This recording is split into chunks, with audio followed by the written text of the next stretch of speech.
Hello friends, in today's video I'm gonna be walking through how to get rid of Powered by Shopify.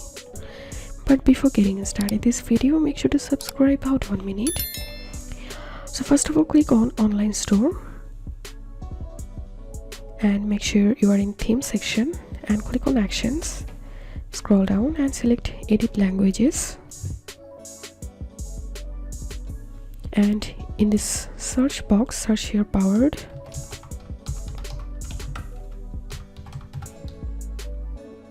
and you will get this option here, Powered by Shopify. So click on this box and give a single space. Here we can see another input options, so all you have to do is just select all these text from here and delete and click on save.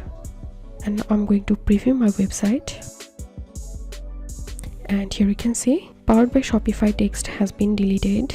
If you have any questions, feel free to post in description. If you think to see more WordPress videos, please check the links in descriptions. If this video helped you, give a thumbs up and please consider subscribe how to 1 minute. Thank you for watching.